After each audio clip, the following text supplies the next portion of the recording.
What up, y'all? Happy Wednesday again. Hit that like, subscribe, and post notification bell for me. I wanted to follow up on the post that I made last night on social media about grieving not just people and or relationships, but also unhealthy coping skills and mechanisms and internal processes that just don't serve us anymore. Um, I'm dealing with that right now. What I'm dealing with specifically, what I'm grieving and letting go. And I don't care if this sounds wacky to anybody, but this is real to me. So, for context, I grew up extremely poor, really really poor. My dad was a drug addict. Thank God when he passed, he didn't pass from his disease. He died with it, but he died with 13 years clean. And now my dad was an anomaly, man. He was so crazy. He was addicted to crack for as long as I could remember. And one day he just quit. He didn't go to CA. This is how crazy my dad was and how mentally strong he was.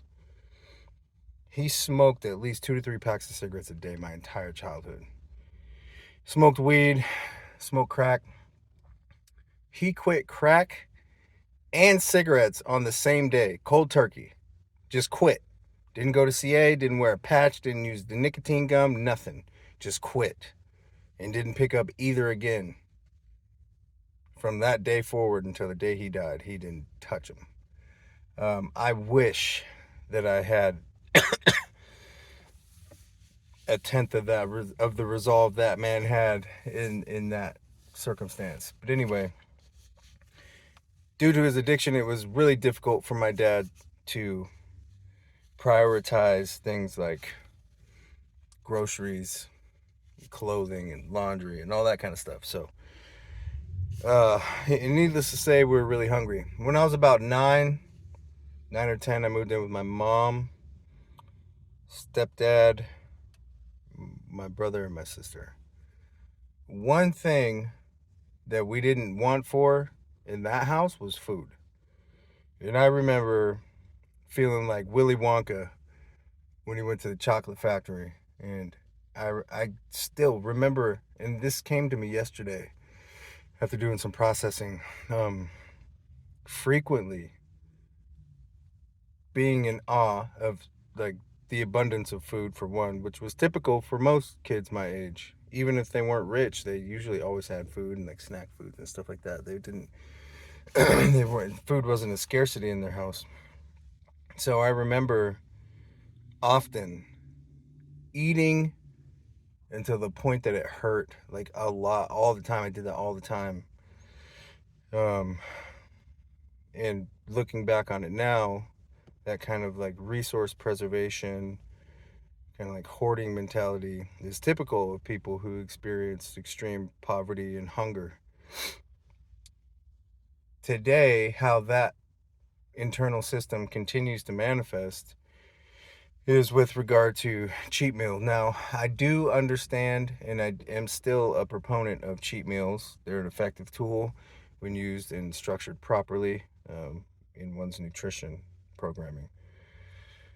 And I do still hold the belief that most people don't eat enough when they do their cheat meals. They don't eat the right stuff and they don't eat enough.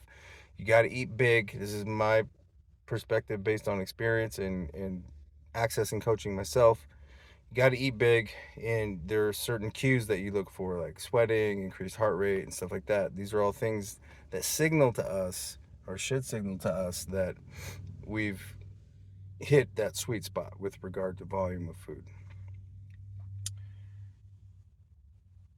My issue is,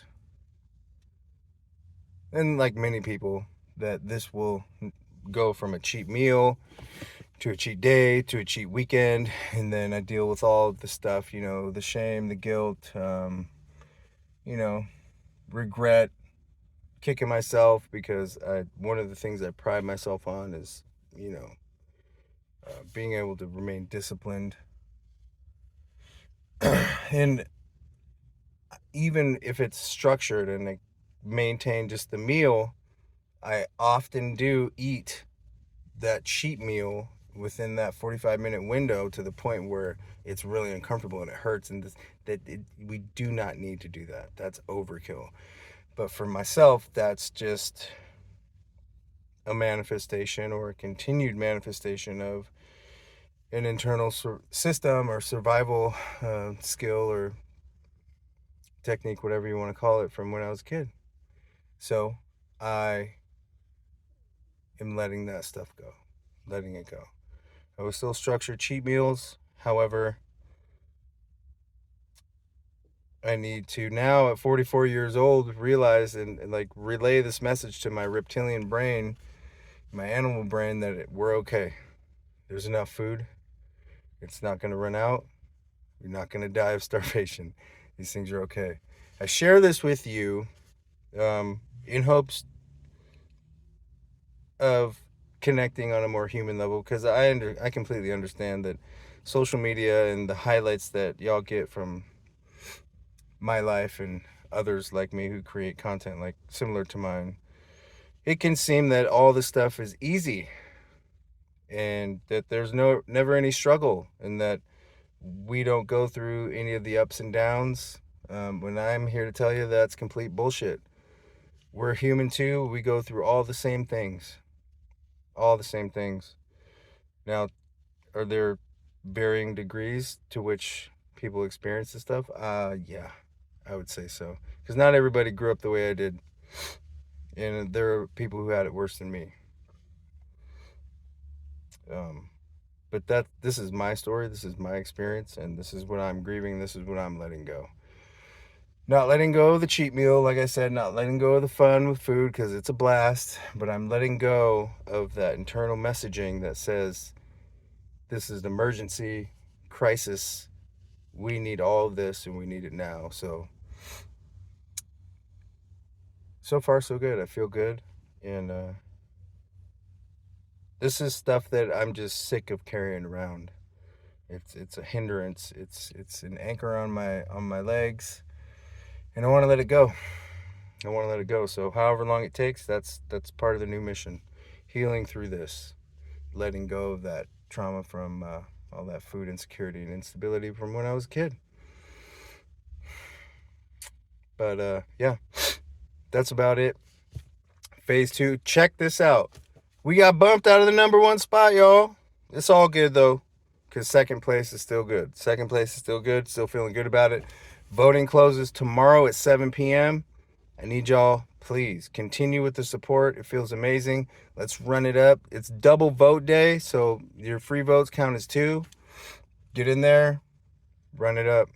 We can't let this other competitor have a #1 spot. Come on, that's ours. This competition is ours. They just haven't made it official and let everybody else know yet. That's it. Peace, y'all.